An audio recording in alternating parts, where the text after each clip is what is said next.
All right, Matt, we're doing things a little bit differently this week with Fight Night Picks, Parry, and Counter because you know what? I know a lot of people, A, they're missing fights. We don't have fights to night pick. And B, we didn't have college basketball this spring in terms of March Madness, and a lot of people are missing out on that. So with Fight Night Picks, we're doing something that we've done before. We did it last summer, I believe it was. Last summer, last spring. But we only did it in a hypothetical heavyweight bracket version of a tournament. Now what we're going to do, and it's going to be this entire week, it's going to be the Fight Night Picks MMA tournament bracket. I don't know what you want to call it. But listen, we've got it from all the way from flyweight up to heavyweight. We've got brackets. They're going wild. And the one thing that I like about this, Matt, is it's not just UFC. It's UFC, Bellator, One Championship, KSW, wherever we can find the best fighters for those weight classes. We've included them in these brackets as we've seen fit. Now, Matt, run us through a couple of the different rules and regulations that we threw into here. Some of the terms that we have, because I know you might look at this and you'd say, Henry Cejudo 1, Joseph Benavidez 16, and Demetrious Johnson 6. That doesn't make a whole lot of sense. So can you run us through it a bit? Yeah, really, the numbers beside their names have less to do with their ranking. We try to have the champion at the top of everyone just to kind of make it a little bit easier to follow through with. But the rankings are just kind of scattered, just so we can have a little bit more interesting matchups in that first round so we don't get a lot of repeat ones. Because a lot of these guys have fought each other when you really think about it. So the other caveat to all this is, we know the champions from some major organization are probably going to make it all the way to the end, but what if you had to carry along the damage you acquired in your previous matchup and the matchup before? So this is all a one-night tournament. So everything is a one-night tournament. They're all 5-round fights, and you have to keep that into consideration because you could have a fight where you take a ton of damage over 5 rounds in the next round. If you make it through, you're going to have an awful tough challenge in that one. The other thing is, and Matt, you brought it up too, in some of these first-round matchups, we're going to have fights that we've already seen. And I know at the top, Cejudo, Benavidez, we've already had that among some of the other fights here. So if we start this at the top, at flyweight, to try and determine our top flyweight right now in all of MMA through a March Madness-style bracket challenge, we've got Cejudo and Benavidez squaring off in our first fight in the Sweet 16. Matt, break this one down. So, and I know it's already happened, too. Although they fought in the not-too-distant past, I don't see at this stage of their career Joseph Benavidez being able to beat Henry Cejudo. Their first fight was a 3-round fight. It was split decision for Benavidez. Cejudo was able to drop Benavidez in that fight, though. So, if anything, the striking of Henry Cejudo has come a very long way since, 2.5, 3 years ago. And Benavidez, although he's still really talented and really good, he just hasn't made nearly as many of big adjustments or improvements as Henry Cejudo has been able to. So, I think it's a pretty easy first-round bye for Henry Cejudo. Yeah, I would agree with you there. I mean, it is one of the more compelling matchups because A, we already have had it, and B, Benavidez did win that fight. So, in a rematch like this, you'd have to think, I would take Cejudo. Again, in terms of it being 5-rounders, I could see it going 5-rounders. It would be, but I feel like Cejudo would control enough of every round that it wouldn't be like a 5-round fight, for instance, between like a Stipe and an Ngannou. Like, it would be a 5-round fight, but he'd be able to win the majority of it. So we have Cejudo moving on there. Our next fight, Jussier Formiga taking on Matheus Nicolau. Nicolau, a name that a lot of people recognize from his time in the UFC, currently a free agent. But listen, this guy's record is second to none. He has a great record at flyweight, which is always good to have, especially due to the fact that there's not a lot of top competition maybe outside of the UFC. Now we do see it here and there with One Championship. And again, that's another caveat into this March Madness style bracket. We have Demetrious Johnson here at 125, but we got some other fighters that we've scattered through that with One Championship, hydration testing, where you move up a weight class, whatever. But we kept Demetrious Johnson at 125. Now, Nicolau taking on Formiga, that's one of those ones where you're starting to see a little bit of parity in the division. I would be agreeing with Jussier Formiga in this fight. Especially in a 5-round fight. I mean, Formiga's not really... He's a bit of a finisher. He's got good jiu-jitsu, of course. He's got good striking. Nicolau hits pretty hard, but that's about it when you kind of look at the rest of his skill set. So Formiga, the 5-round factor really helps him in this matchup. So Formiga would be able to win this quite easily, I would think. So we got Formiga moving on there. Your next fight, this is an interesting one because you have Zhalgas Zhumagulov taking on Ray Borg. And it's an interesting fight because you got the Kazakhstani Zhalgas Zhumagulov, who Fight Nights Global flyweight champion, and among his last 3 wins, one of them over Tyson Nam. Then he wins the title. Then he beats an oh-so-familiar face in Ali Bagatinov, who a lot of people recognize from his time in the UFC. The guy who did EPO. His title challenge against Demetrious Johnson. And if you go and watch that fight over on YouTube, it has roughly 2.5 million views. I'm talking about Zhumagulov and Ali Bagatinov, that happened last year. Zhalgas Zhumagulov, you might think, oh, is he still outside of the UFC? No, he has since signed with the UFC, and he was booked to fight Jordan. He is booked to fight, I should say, Jordan Espinoza coming up in June, if I'm not mistaken. So Zhalgas Zhumagulov now in the UFC, really good defensive wrestling. I know Bagatinov was able to take him down, but wasn't able to hold him down for long. Really good striking. He switches stances quite well, throws a nice leg kick, the old Benson Henderson calf kick. And he's taking on Ray Borg in this one. That's another caveat. Ray Borg has to make 125. But if you get prime Ray Borg at 125, exactly. Who are you taking here? So prime Ray Borg does one thing better than pretty much anybody not named Demetrious Johnson. Really, really good at scrambling. If you get into a scramble fest with Ray Borg, you're probably going to lose. There's guys like Tim Elliott and Demetrious, and that's about it, who could beat him in that. And that would be really important in this fight, I would think, at least, especially with the 5-round experience against a guy like Demetrious Johnson. Say what you will about Alia Bagatinov. He's good, but he's not the top tier of the flyweights. And although Ray Borg, to be fair, hasn't really beat a lot of those top-tiered flyweights, he's still good enough to at least be in there with them. He does have a really good win over Jussier Formiga. So Ray Borg, at this point in his career, I'm not really ready to write him off, and I think he would advance in this. I think it would be a really close fight. This is one of the closer ones in this division. I could certainly see Zhumagulov winning. I'll take Borg, but I could certainly see it 100%. Being an upset. And again, the seeding, we had it random. You got Cejudo at 1. So would it be an upset? I don't know. I'd like to see odds on that fight. I'd like to see that fight happening. Our next one, we got Matt Schnell and Askar Askarov. Now, Matt Schnell's been on a run right now. He's one of those guys that wants to make flyweight fun again, and he has been able to. Now he's matched up with Askar Askarov again. We've been tooting the horn and pumping the tires of Askar Askarov for some time now, but I think this is a compelling matchup. You talk about a guy that's good in the scrambles. Matt Schnell, he's pretty well rounded. Yeah, good in the scrambles. But he's taking on Askar Askarov. If you want an exciting fight, this probably isn't going to be the best one in this first round. It's going to be a good fight. There's definitely ways for both guys to win, but Askar Askarov does everything quite a bit better than Matt Schnell. I know Schnell, like you said, on a run, but the problem with Matt Schnell is he's a flyweight who can't take a shot, and it's a really weird thing to have at that weight class. One of the few guys who's been knocked out multiple times in his last 4 or 5, and it's just a thing we don't see at that weight class all too often. And that, just for me, is such a big problem with this fight. Askar Askarov, I know he gets tired. His cardio looks... He kind of has this rope-a-dope kind of cardio. He always looks way more tired than he is, but still, it's not really the type of body language you want to be putting off. I think Askarov wins this fight, though. So we've got Askarov moving on. Our next matchup, Brandon Moreno, Dustin Ortiz. Matt, break this one down for me. So it happened about 2 years ago, and since that fight, Brandon Moreno's getting an awful lot better. So just... That was Brandon Moreno's last fight in the UFC before he got cut. It was not Alexandre Pantoja was, sorry, but the Ortiz fight before that, he had won. Yeah, it was like Brandon Moreno. Is he good enough? Is he not good enough? If he can fight Ortiz, he actually and had look 2 well, fights after that. Before if he can fight Ortiz, and then Perez, and then Pantoja, but.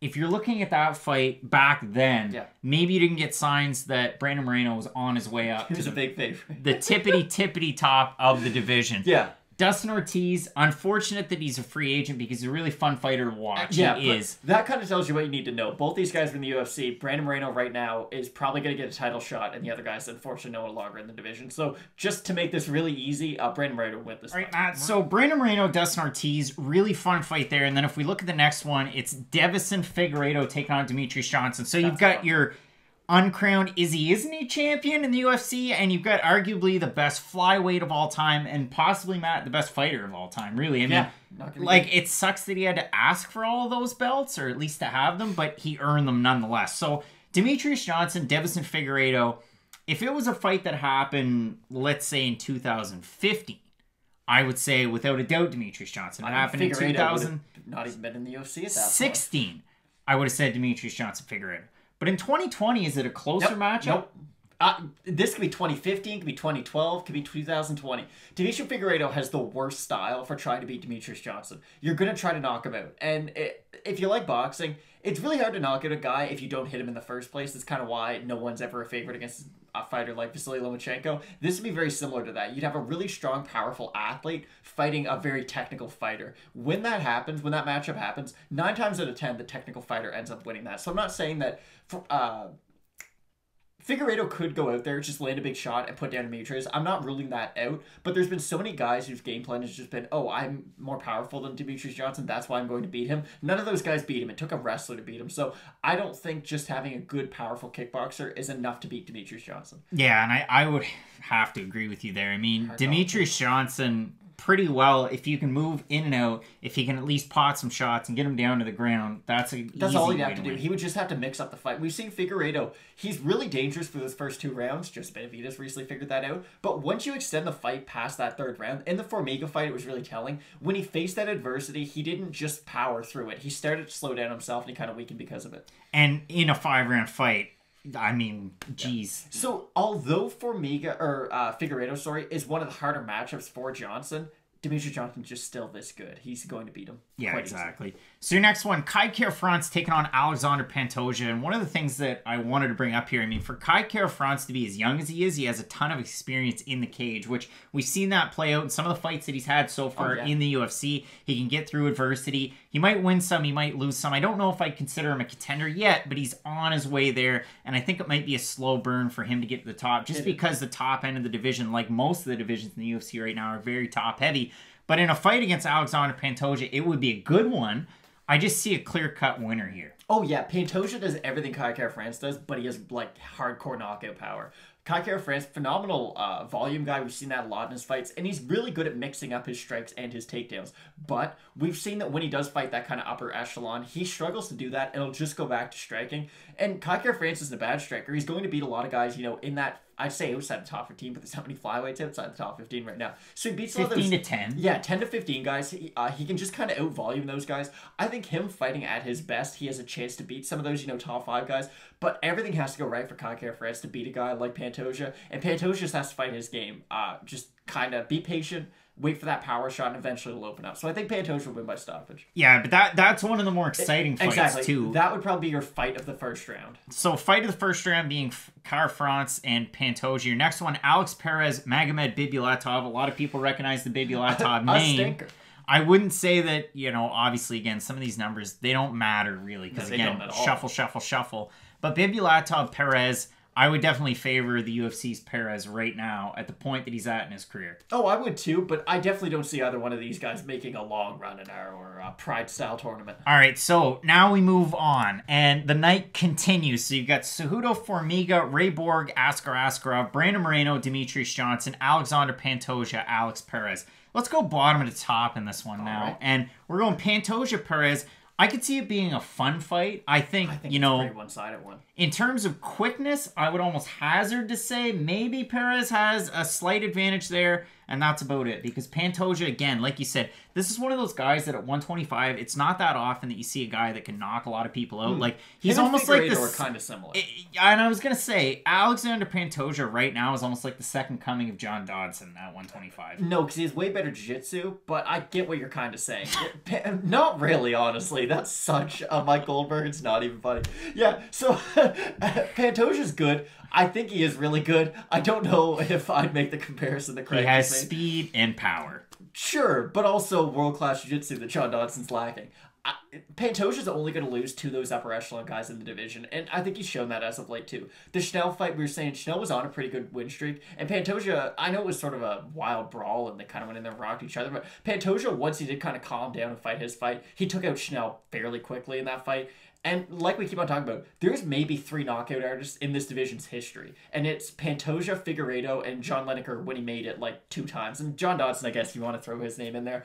Yeah, I do. For, you know, what it's worth. But it would be a fun fight, but it's one of those fights that it's fun while it's happening, but you know the outcome no matter what. Pantoja's going to win this fight. This kind of reminds me, just to bring up another sports reference, when Golden State swept the Cavs in the finals, but in the Eastern Conference Finals went 7 games with Houston. I think Pantoja's first round matchup is a lot harder than a second round matchup in this battle. I would agree too. I think it's kind of weird again how the seeding works in terms of these. But then your next one, so you got Brandon Moreno and Demetrious Johnson. That's one of the more fun ones right now. The second round. Because I keep saying, Brandon Moreno, he's that guy. In 2020, I could certainly see a path to victory and championship in the UFC. You better hope events start getting booked up soon. That's interesting that I say that because A, Henry Cejudo right now isn't competing at 125 pounds, and B, Demetrious Johnson isn't in the UFC. Exactly. So Brandon Moreno, easy path to victory there. If it was the names that we have here without Cejudo and Johnson, easy. I have Brandon Moreno going all the way to the final. But here's the problem. He's fighting the greatest fighter ever. And you can say what you want about Demetrious Johnson. I know he's not in the UFC anymore, but his skill set hasn't diminished at all. He's still the exact same fighter. He lost a really close fight to Henry Cejudo, and the UFC decided,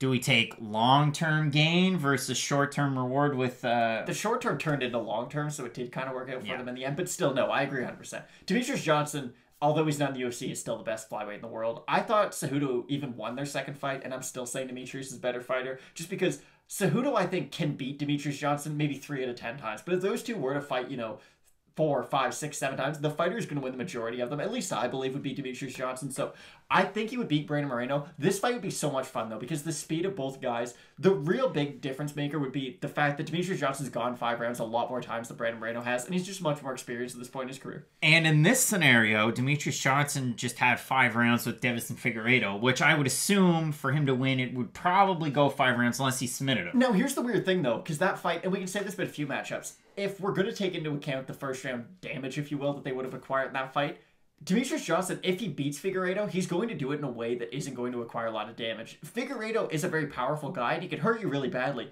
But if Demetrious Johnson is going to beat him in the first place, he's going to beat him in such a way. He's just going to out-technique him more than anything, and that never goes away no matter what. So, Demetrious Johnson, I think he beats Brandon Moreno. It hurts me to say. I agree with you, Brandon Moreno's, the next big thing in the UFC, at least, especially in that division. But without Cejudo fighting at 125, with Demetrious gone, you're really only fighting... Okay, a guy who might not be able to make weight in Figueiredo, and he might not even be in the division anymore, and Joseph Benavidez. So you're in a pretty good spot if you're Brandon Moreno, regardless of whether you beat Demetrious Johnson in our made-up pool or not. So now we've got Demetrious Johnson, of course, moving on to face Pantoja in the next round. Then you continue on. You've got Ray Borg and Askarov. And that's where it gets interesting as well, because you got Ray Borg, who's such a good wrestler. We saw that when he moved back down to 125 in his last fight, just able to completely... just dominate his opponent. But he's taking on Askarov, whose grappling and his submission ability is just so good. He can work off his back. He can kind of work wherever. In terms of striking, probably going to favor Borg in this matchup. I don't know if I'd favor either. Yeah. Striking's definitely not either guy's acumen. Here's the weird thing. So, flyweight division, especially in the infancy of it, if the only argument against Demetrious being the best ever is level of competition. And you can't even really blame him for that, because he's just going to fight the guys who he has to fight. But, I feel like Ray Borg's kind of a victim of this. People think really, really highly of Ray Borg, and I do to a certain degree, but when we really think of Ray Borg's skill sets, he's a good scrambler, he's a good grappler, but that's kind of it. Like, he was the last of the first stage of flyweights in my mind, where you can still get a title shot just because you're a better than average fighter. Like, the division took that long to really solidify, at least, and I'm probably going to get some blowback for that, don't get me wrong, because it took almost 9 years for us to really see the totality of it. But when you ask yourself, who are the best flyweights in the world right now? You have Figueiredo, Brandon Moreno, guys like that, guys who can do everything.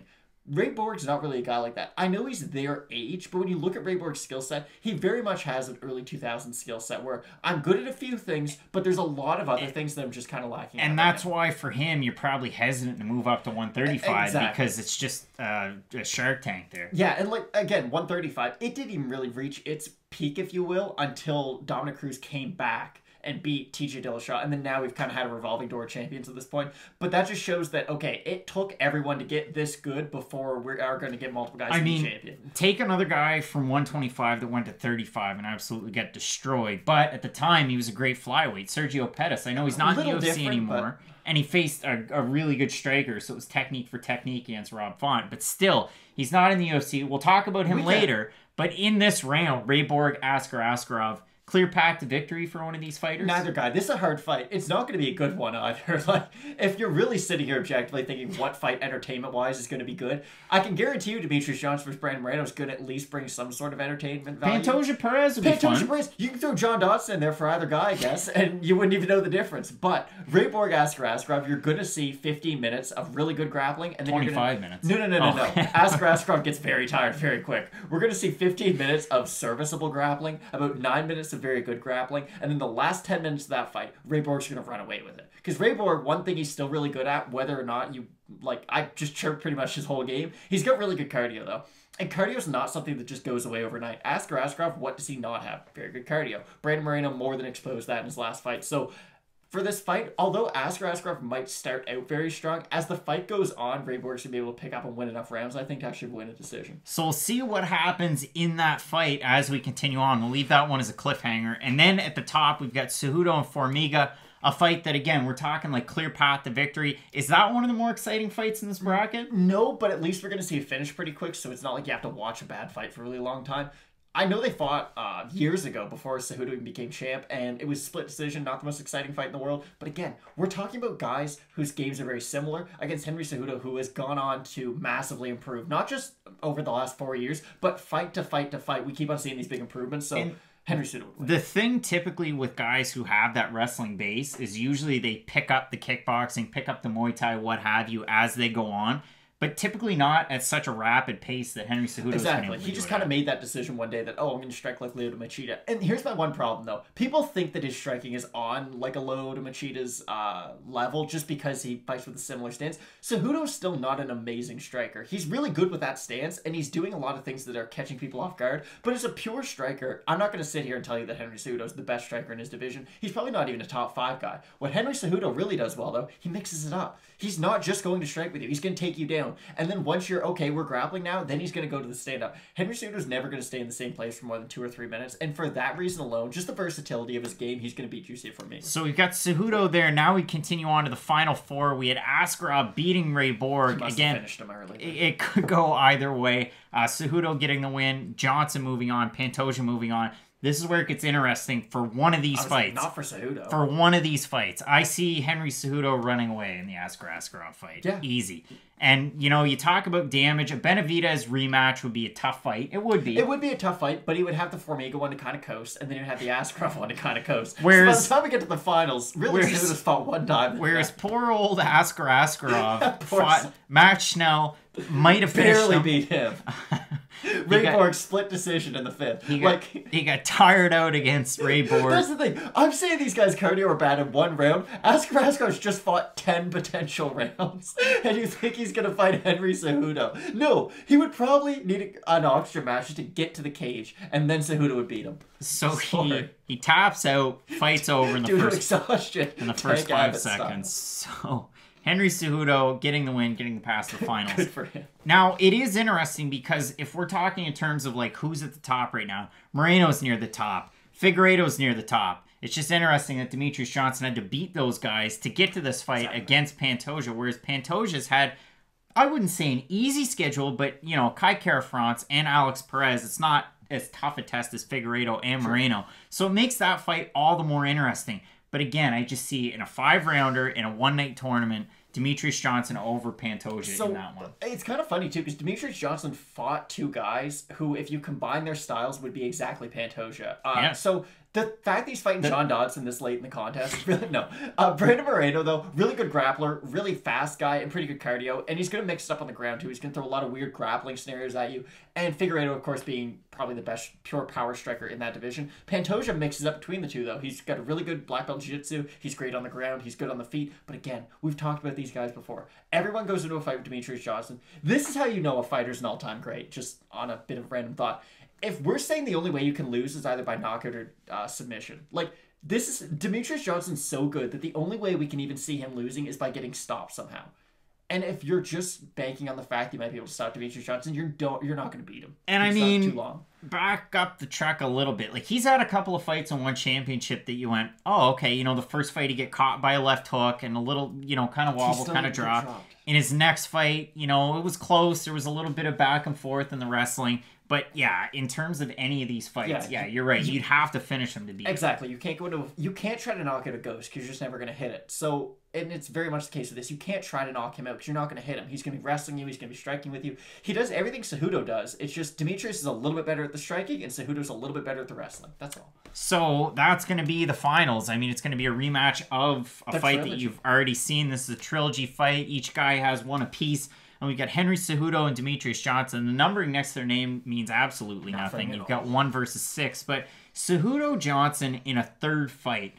I know you already alluded to it earlier on, but this is these really are the two best flyweights that are out there. Exactly. It didn't matter how we ranked it. This was going to be our finals no matter what. And this kind of reminds me of Stipe DC, where the winner of this fight's not only the champ, but they're just the greatest in the division's history.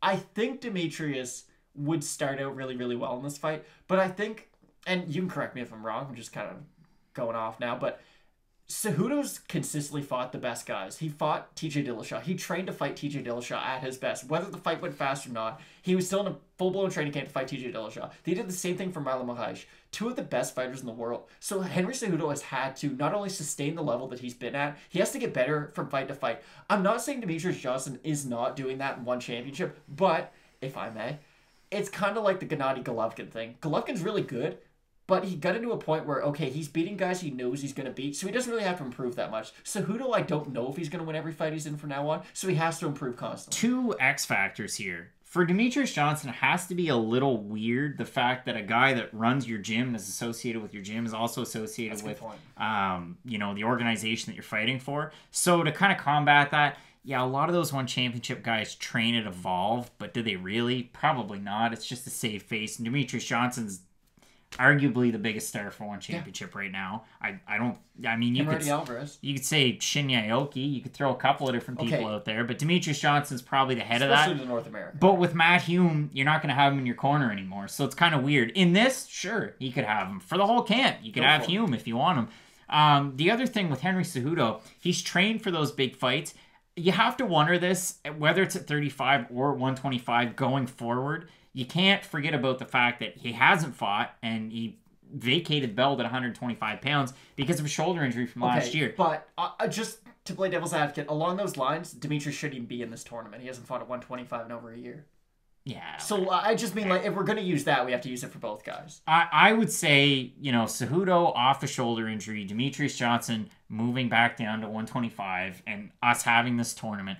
I would take Demetrious Johnson in this fight. In 2020, 2016, 2018, they're all different stories. But in 2020, I would still take Demetrious Johnson. I think it's an ultra-competitive matchup, and it's made all that more interesting because Demetrious Johnson had a lot harder of a road to get here. And it's close because Cejudo had to beat Benavidez. He had to beat Formiga. Did he have to beat Formiga or Askarov? No, he beat them. Two fights that he's already had before. Then Askarov, which, I mean, Askarov coming off Borg and Matt Schnell. Pretty well a bye. And that's not to take anything away from Askarov. The reason I think Cejudo wins is A, he's had a way easier path to the finals, and Cejudo's kept on getting better. He's in the stage now that Demetrious was when Demetrious first won the title, where every single fight that we're going to see from Demetrious, at least at that point, he was always adding something new. He was doing crazy things that no one had ever seen before. But eventually that kind of tapered off, and he just kept on doing the same things, but he was just so good at those things, no one else was able to catch up. The difference is he's not adding new tools to his game plan. Henry Cejudo, though, every fight adds a major new game plan, major new just different weapons, whether it be kicks, whether it be his wrestling, whether it be his cardio. I know Demetrious was able to stop Henry, and Henry had to beat him in a very close split decision. And if you want to say Demetrious won that second fight, you can. But I think, especially the way we've done this tournament, Henry Cejudo wins against Demetrious Johnson, just because he's had over at least 2 hours, I'm going to say, between the Formiga fight and the Johnson fight. Demetrious Johnson just fought Pantoja an hour, maybe 45 minutes ago. So he's not going to be nearly as fresh going into this fight. A lot of devil's advocate and trying to make it interesting. Yeah. I agree. I would take Cejudo. But if this fight just happened tomorrow, just on its own, it would be a good fight. And I think you can keep playing This Is How You Remind Me, and you don't have to play This Means War, and you can still be cool Nickelback Demetrious Johnson, and you can win the fight.